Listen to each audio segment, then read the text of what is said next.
사사기 6장 말씀 우리 다 같이 한 목소리로 읽겠습니다. 이스라엘 자손이 또 여호와의 목전에 악을 행하였으므로 여호와께서 7년 동안 그들을 미디안의 손에 넘겨주시니 미디안의 손이 이스라엘을 이긴지라. 이스라엘 자손이 미디안으로 말미암아 산에서 웅덩이와 굴과 산성을 자기들을 위하여 만들었으며 이스라엘이 파종한 때면 미디안과 아말렉과 동방 사람들이 치러 올라와서 진을 치고 가사에 이르도록 토지 소산을 멸하여 이스라엘 가운데 먹을 것을 남겨두지 아니하며 양이나 소나 나귀도 남기지 아니하니 이는 그들이 그들의 짐승과 장막을 가지고 올라와 메뚜기 떼같이 많이 들어오니 그 사람과 낙타가 무수함이라. 그들이 그 땅에 들어와 멸하려 하니 이스라엘이 미디안으로 말미암아 궁핍함이 심한지라. 이에 이스라엘 자손이 여호와께 부르짖었더라. 이스라엘 자손이 미디안으로 말미암아 여호와께 부르짖었으므로 여호와께서 이스라엘 자손에게 한 선지자를 보내시니 그가 그들에게 이르되 여호와께서 이같이 말씀하시기를 이스라엘의 하나님 내가 너희를 애굽에서 인도하여 내며 너희를 그 종되었던 집에서 나오게 하여 애굽 사람의 손과 너희를 학대하는 모든 자의 손에서 너희를 건져내고 그들을 너희 앞에서 쫓아내고 그 땅을 너희에게 주었으며 내가 또 너희에게 이르기를 나는 너희의 하나님 여호와이니 너희가 거주하는 아모리 사람의 땅의 신들을 두려워하지 말라 하였으나 너희가 내 목소리를 듣지 아니하였느니라 하셨다 하니라. 여호와의 사자가 아비에셀 사람 요아스에게 속한 오브라에 이르러 아래에 앉으니라. 마침 요아스의 아들 기드온이 미디안 사람에게 알리지 아니하리하여 밀을 포도주 틀에서 타작하더니 여호와의 사자가 기드온에게 나타나 이르되 큰 용사여 여호와께서 너와 함께 계시도다 하매 기드온이 그에게 대답하되 오 나의 주여 여호와께서 우리와 함께 계시면 어찌하여 이 모든 일이 우리에게 일어났나이까. 또 우리 조상들이 일찍이 우리에게 이르기를 여호와께서 우리를 애굽에서 올라오게 하신 것이 아니냐 한 그 모든 이적이 어디 있나이까. 이제 여호와께서 우리를 버리사 미디안의 손에 우리를 넘겨주셨나이다 하니 여호와께서 그를 향하여 이르시되 너는 가서 이 너의 힘으로 이스라엘을 미디안의 손에서 구원하라. 내가 너를 보낸 것이 아니냐 하시니라. 그러나 기드온이 그에게 이르되 오 주여 내가 무엇으로 이스라엘을 구원하리이까. 보소서 나의 집은 므낫세 중에 지극히 약하고 나는 내 아버지 집에서 가장 작은 자니이다 하니 여호와께서 그에게 이르시되 내가 반드시 너와 함께하리니 내가 미디안 사람 치기를 한 사람을 치듯 하리라 하시니라. 기드온이 그에게 대답하되 만일 내가 주께 은혜를 얻었사오면 나와 말씀하신 이가 주 되시는 표징을 내게 보이소서. 내가 예물을 가지고 다시 주께로 와서 그것을 주 앞에 드리기까지 이곳을 떠나지 마시기를 원하나이다 하니 그가 이르되 내가 너 돌아올 때까지 머무르리라 하니라. 기드온이 가서 염소 새끼 하나를 준비하고 가루 한 에바를 무교병을 만들고 고기를 솥구리에 담고 국을 양푼에 담아 상수리나무 아래 그에게로 가져다가 드리매 하나님의 사자가 그에게 이르되 고기와 무교병을 가져다가 이 바위 위에 놓고 국을 부으라 하니 기드온이 그대로 하니라. 여호와의 사자가 손에 잡은 지팡이 끝을 내밀어 고기와 무교병에 대니 불이 바위에서 나와 고기와 무교병을 살랐고 여호와의 사자는 떠나서 보이지 아니한지라. 기드온이 그가 여호와의 사자인 줄을 알고 이르되 주 여호와여 내가 여호와의 사자를 대면하여 보았나이다 하니 여호와께서 그에게 이르시되 너는 안심하라 두려워하지 말라 죽지 아니하리라 하시니라. 기드온이 여호와를 위하여 거기서 제단을 쌓고 그것을 여호와 샬롬이라 하였더라. 그것이 오늘까지 아비에셀 사람에게 속한 오브라에 있더라. 그날 밤에 여호와께서 기드온에게 이르시되 내 아버지에게 있는 수소 곧 7년 된 둘째 수소를 끌어오고 내 아버지에게 있는 바알의 제단을 헐며 그 곁에 아세라 상을 짓고 또 이 산성 꼭대기에 내 하나님 여호와를 위하여 규례대로 한 제단을 쌓고 그 둘째 수소를 잡아 내가 찍은 아세라 나무로 번제를 드릴지니라 하시니라. 이에 기드온이 종 10사람을 데리고 여호와께서 그에게 말씀하신 대로 행하되 그의 아버지의 가문과 그 성읍 사람들을 두려워하므로 이 일을 감히 낮에 행하지 못하고 밤에 행하니라. 그 성읍 사람들이 아침에 일찍이 일어나 본즉 바알의 제단이 파괴되었으며 그 곁에 아세라를 찍었고 내가 쌓은 제단 위에 그 둘째 수소를 드렸는지라. 서로 물어 이르되 이것이 누구의 소행인가 하고 그들이 캐어 물은 후에 이르되 요아스의 아들 기드온이 이를 행하였도다 하고 성읍 사람들이 요아스에게 이르되 내 아들을 끌어내라. 그는 당연히 죽을지니 이는 바알의 제단을 파괴하고 그 곁에 아세라를 찍었음이니라 하니 요아스가 자기를 둘러서 모든 자에게 이르되 너희가 바알을 위하여 다투느냐 너희가 바알을 구원하겠느냐 그를 위하여 다투는 자는 아침까지 죽임을 당하리라. 바알이 과연 신일진데 그의 제단을 파괴하였은즉 그가 자신을 위해 다툴 것이니라 하니라. 그날에 기드온을 여룻바알이라 불렀으니 이는 그가 바알의 제단을 파괴하였으므로 바알이 그와 더불어 다툴 것이니라 함이었더라. 그때에 미디안과 아말렉과 동방 사람들이 다 함께 모여 요단강을 건너와서 이스라엘 골짜기에 진을 친지라. 여호와의 영이 기드온에게 임하시니 기드온이 나팔을 불매 아비에셀이 그의 뒤를 따라 부름을 받으니라. 기드온이 또 사자들을 온 므낫세에 두루 보내매 그들도 모여서 그를 따르고 또 사자들을 아셀과 스불론과 납달리에 보내매 그 무리도 올라와 그를 영접하더라. 기드온이 하나님께 여쭈되 주께서 이미 말씀하신 같이 내 손으로 이스라엘을 구원하시려거든 보소서 한 뭉치를 타작마당에 두리니 만일 이슬이 양털에만 있고 주변 땅은 마르면 주께서 이미 말씀하신 같이 내 손으로 이스라엘을 구원하실 줄을 내가 알겠나이다 하였더니 그대로 된지라. 이튿날 기드온이 일찍이 일어나서 양털을 가져다가 그 양털에서 이슬을 짜니 물이 그릇에 가득하더라. 기드온이 또 여호와께 여쭈되 주여 내게 노하지 마옵소서. 내가 이번만 말하리이다. 구하옵나니 내게 이번만 양털로 시험하게 하소서. 원하건대 양털만 마르고 그 주변 땅에는 다 이슬이 있게 하옵소서 하였더니 그 밤에 하나님이 그대로 행하시니 곧 양털만 마르고 그 주변 땅에는 다 이슬이 있었더라. 아멘. 아멘. 할렐루야. 오늘 이 새벽에도 하나님께서 우리의 가정마다 우리의 모든 기업마다 방문해 주셔서 복을 더하여 주심을 믿습니다. 우리가 계속 읽고 있는 이 사사기 말씀은 하나님을 섬겨야 하는 이스라엘이 하나님을 버리고 우상을 섬겼다. 그래서 이스라엘이 낭패를 당했다라고 고발합니다. 하지만 하나님이 이스라엘 낭패당하는 것 결코 좋아하지 않으시죠. 하나님께 돌이켜서 하나님께 부르짖으면 이제 선지자를 보내서 또 사사를 통해서 구원해 주십니다. 오늘 읽은 6장부터 8장까지는 이제 사사 기드온에 대한 말씀을 하고 있습니다. 9장에는 기드온의 아들인 아비멜렉 이야기를 하고 있으니 무려 기드온에 대한 이야기를 4장에 걸쳐서 이야기를 하고 있거든요. 사사기에서 우리가 잘 아는 삼손과 함께 이 기드온이 아주 중요하고 이야기를 자세히 해주고 있는 이 사사입니다.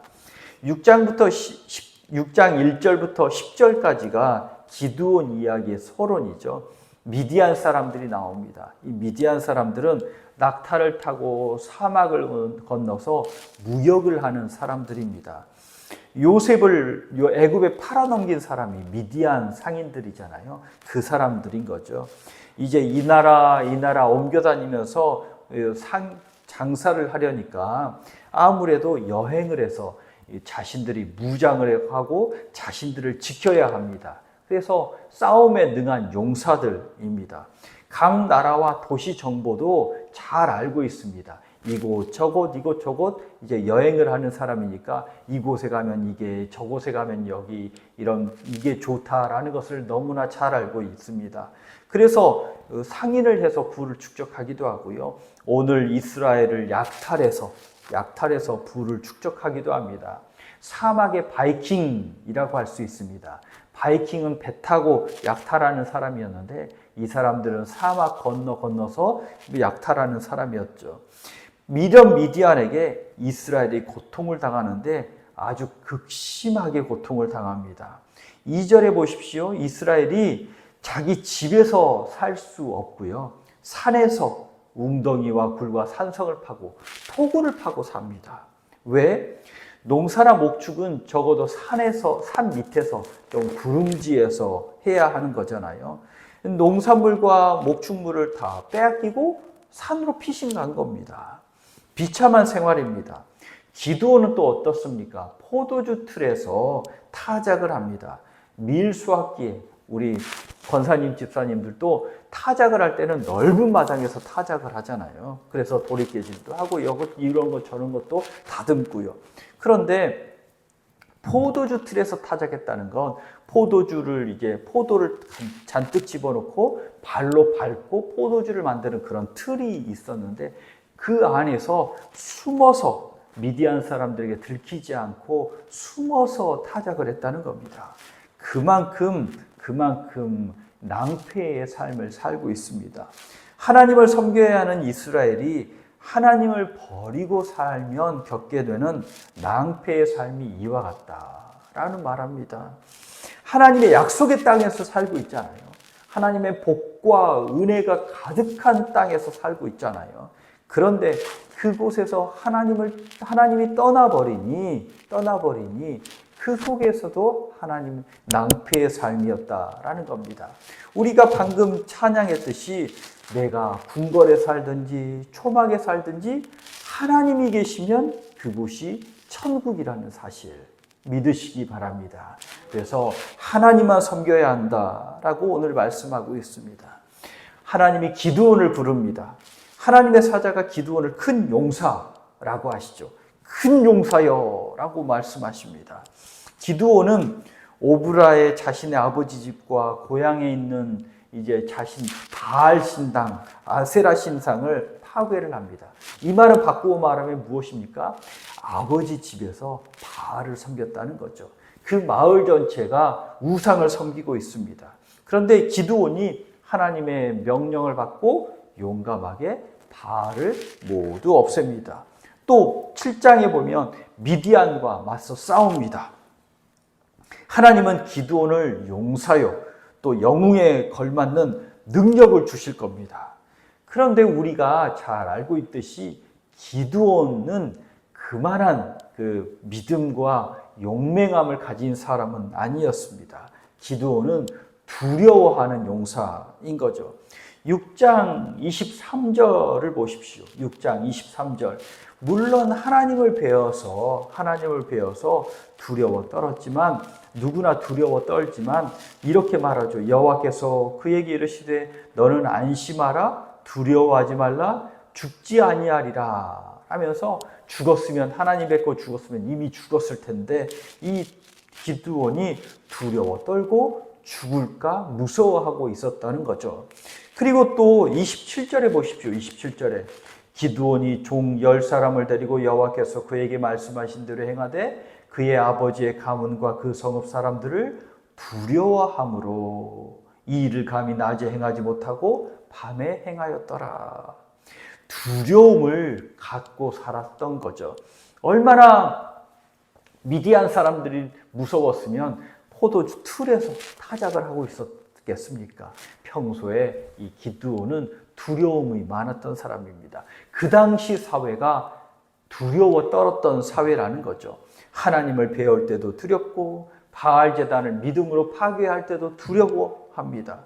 7장 10절에 보면 이제 내일 읽을 말씀인데 이제 미디안 사람들에게 내려가서 싸움을 할 텐데 그때도 10절에 이렇게 말하죠. 만일 내가 내려가기를 두려워하거든 내 부하 부라와 함께 그 진영으로 내려가라 하면서 이스라엘의 용사들도 지금 같이 두려워하고 있습니다. 모든 일을 움직일 때마다 두려워합니다. 무슨 일을 할 때마다 두려워 떨고 있습니다. 그 사회 전체가 지금 하나님을 믿지 못하고 두려워하고 있다는 겁니다. 또 기드온은 무슨 일을 할 때마다 확인을 하고 있습니다. 17절에 보니까 하나님을 뵙고 기드온이 그에게 대답하되 은혜를 얻어 싸우면 나와 말씀하시니가 주 되시는 표징을 보여주십시오. 그랬더니 어떤 표징이 나옵니까? 21절에 불이 바위에서 나와 하나님께 드리는 음식을 불태우고 있습니다. 표징을 주고 있습니다. 6장 21절에 또 우리가 잘 아는 양털 표징을 달라고 하죠. 36절부터 40절까지 그 유명한 양털 표징을 달라고 합니다. 양털만 이스라엘에 적게 해주십시오. 반대로 양털은 마르고 주변만 적게 해주십시오. 얼마나 두려워했으면 확인할까요? 얼마나 의기소침해 있으면 보여달라고 하고 또 보여달라고 하고 하나님을 못 믿으니 하나님보다는 미디안이 하나님보다는 상황이 무섭고 두려우니 이렇게 불신앙적으로 이제 하나님께 확인하고 있는 겁니다. 물론 하나님은 이것을 책망하지 않으시고 보여주셔서 확인시켜 주셔서 이 기드온이 하나님을 꼭 붙잡게 만들었지만 그러나 이들의 마음속에는 하나님에 대한 믿음보다는 두려움이 있는 것을 보게 됩니다. 하나님께서 두려워하는 기드온에게 하나님의 평강 체험케 하시죠. 확인하는 기드온에게 확인시켜 주십니다. 이런 기드온을 세우셔서 하나님은 이스라엘을 구원해 주십니다. 혹시 하나님을 못 믿어하면서 확인하는 내 모습 같으면 그래도 하나님 내가 믿게 해주십시오 라는 게 오히려 더 복된 마음인 줄 믿으시기 바랍니다. 두려워 떨어서 하나님과 멀리 떠나서 계속 낭패의 삶을 사는 것보다 하나님 나에게 부족함이 있습니다. 두려운 마음이 있습니다.